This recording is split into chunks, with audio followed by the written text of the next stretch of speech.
Looks like it. All right, a couple injuries to note here. Guys that did not finish the game. Luther has an ankle that we need to take a look at. Hopefully have more information tomorrow. Eamon didn't finish. He had a hamstring that we'll see the severity tomorrow as well. And then Rome had a little re-aggravation of the foot, so we'll see where he's at as well going forward. Beyond that, in terms of the game, I thought the guys did a great job coming out and taking care of the business. We talked about that here this week. You know, you come off a very highly emotional game the week before, and we ended up on the loss side of that one. And it's the easy thing to do is allow that to spiral out of control, and the guys didn't allow that to happen. They came back to work and handled the process really well, and like I said, they took care of business here this week. I thought the coolest thing about it, not only the weather, those guys handled it extremely well, but to see our fans come out in full force like they did and really made an impact on that game. You could hear them, you could feel them on out there, and I could tell that our opponent was struggling with the crowd. So we're going to need that going forward. Couple more home games here this regular season, and we'll keep it moving. I can't say enough good things here about our defense. You know, I think this was really an outstanding performance. I know we gave up a couple explosives that we'd like to have back, but outside of one or two plays, they really did a phenomenal job, you know, shutting down the run game, making it second and long, third and long, and getting off the field. When you combine that with the takeaways, once again, you know, 3 takeaways there in the second half, which were enormous for us. It really, I thought, carried the day for us. Offensively, tough opponent. That's a really good defense. You know, we talked about it being a top 3 defense going into the week, and that proved to be the case. You know, we had some success at times, but yet it wasn't as consistent as we would like it to be. Moved the ball somewhat well in the first half, but yet didn't capitalize with points the way we would like to.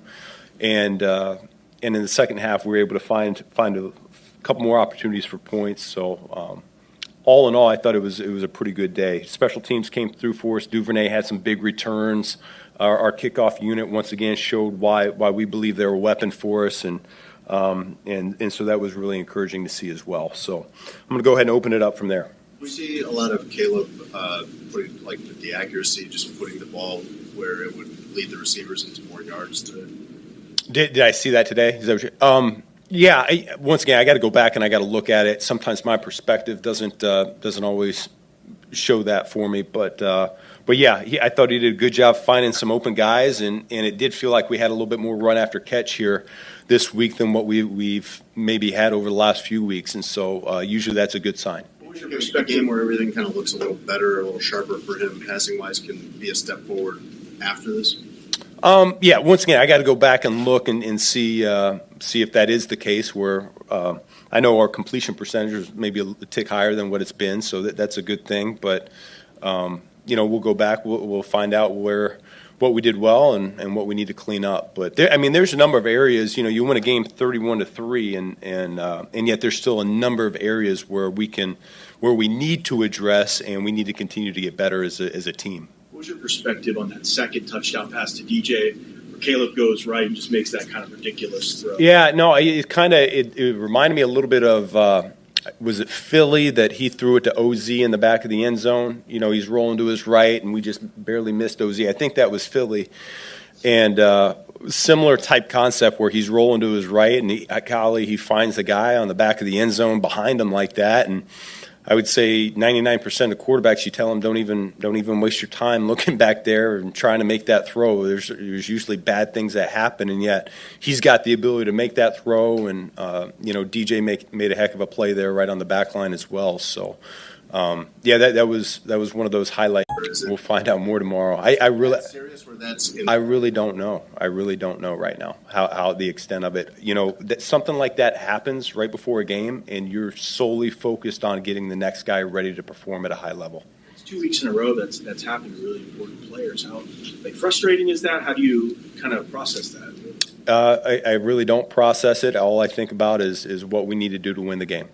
Ben, what was your reaction? Obviously, you haven't seen the film, but your immediate reaction to the way your offensive line did against such a talented Browns line, especially featuring someone like Myles Garrett? Yeah, I thought we did some good things, and there's a couple that we wish we had back. The false starts frustrate me a little bit. We're past that here at this point.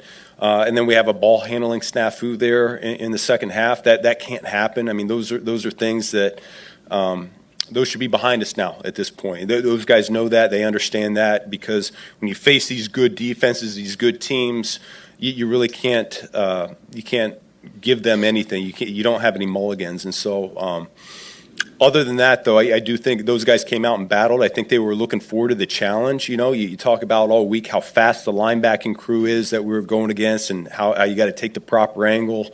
And then obviously their defensive front, their get off, it's something that's very difficult to simulate over the course of practice. And so it can be a shock if you're not prepared for it. And I thought our guys handled it really well.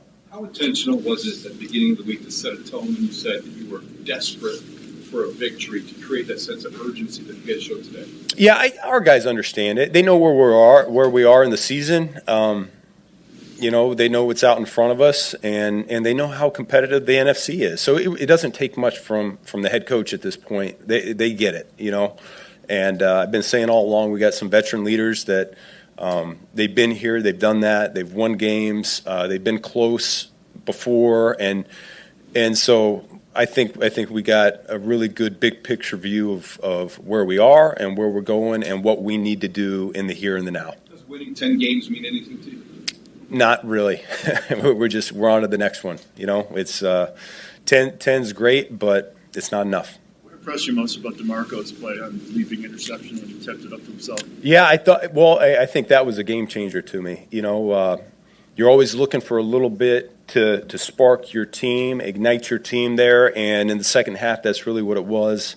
Correct me if I'm wrong, was the score 14-3 at that point? Yeah, so we really needed it, because we were able to capitalize and make that into 21-3, and it felt like we took firm control of the game there at that point. And so he's done such a great job coming in, at the end of training camp or whenever that was, and picking up the defense. I know he had some familiarity there with DA, but to go from a guy contributing on special teams to playing significant snaps at Mike linebacker, I think that's a big credit to him.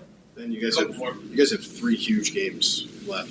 How do you feel about your team's readiness for that kind of stretch, especially compared to where you guys were at the start of the season? Yeah, no, we're definitely a better football team than we were that first month of the season. And probably these 3 opponents we're playing coming up, they're all going to say the same thing. And so I know at this point, I know we're a good football team. And I'm looking forward to seeing this competition over the next 3 weeks, as they are. I think our players are excited to be in this spot. They put themselves in we're 10-4, and we've got a lot to play for here over the next 3 weeks. And really, in this league, you can't ask for a lot more than that.